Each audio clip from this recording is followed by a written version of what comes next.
समय सेकंडों में, मिनटों में, घंटों में, दिनों में, महीनों में, वर्षों में व्यतीत होता जाता है। हमें पता भी नहीं चलता कि वो कितना समय व्यतीत हो गया। तो हमारा जीवन की उम्र मान लो 50 साल है या 70 साल या 80 साल है, तो वो क्या है? समय ही तो है।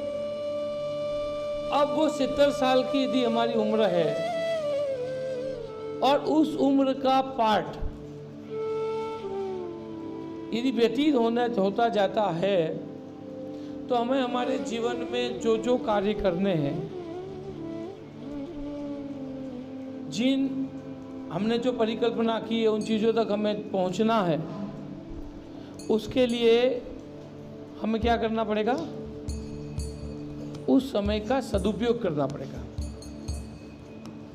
तभी जाकर के हम सफलता के शिखर तक भी पहुंचेंगे और हमारे जीवन के जो ध्येय हैं, उन ध्येय तक भी पहुंच पाएंगे।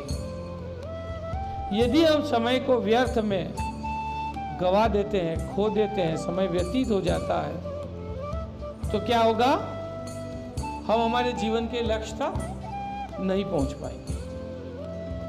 जैसे आप पढ़ाई कर रहे हैं, आपके पढ़ाई का एक समय निश्चित है, 2 साल, 5 साल, 10 साल, 20 साल, जो भी आप पढ़ाई करेंगे।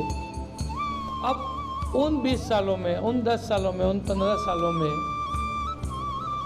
आपने 1 साल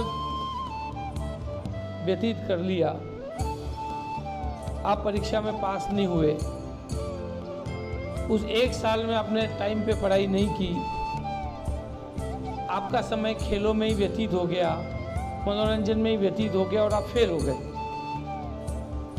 तो क्या होगा? आपका 1 साल बेकार गया। गया कि नहीं गया? गया ना। उसी तरीके से हमारे जीवन में जो समय है, वो एक एक मिनट, एक एक सेकंड का उसका अपना महत्व है।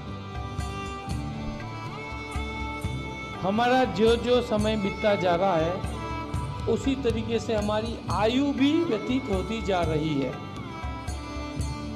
हमारा जीवन भी उतना ही छोटा होता जा रहा है। यदि मेरी उम्र 70 साल है और मेरे 50 साल मेरी उम्र के व्यतीत हो गए, तो क्या हुआ? मेरी उम्र क्या बची? 20 साल। तो छोटी हुई कि बड़ी हुई? छोटी हो गई। तो अब क्या हो रहा है कि हमारी उम्र कम होती जा रही है, छोटी होती जा रही है, हमारा समय व्यतीत होते जा रहा है। तो हमें क्या करना चाहिए? उस समय का सदुपयोग करना चाहिए, उस समय का उपयोग करना चाहिए। ज़्यादा से ज़्यादा हम किस तरीके से उसका सदुपयोग करें, उस पर सोचना चाहिए, उस पर काम करना चाहिए।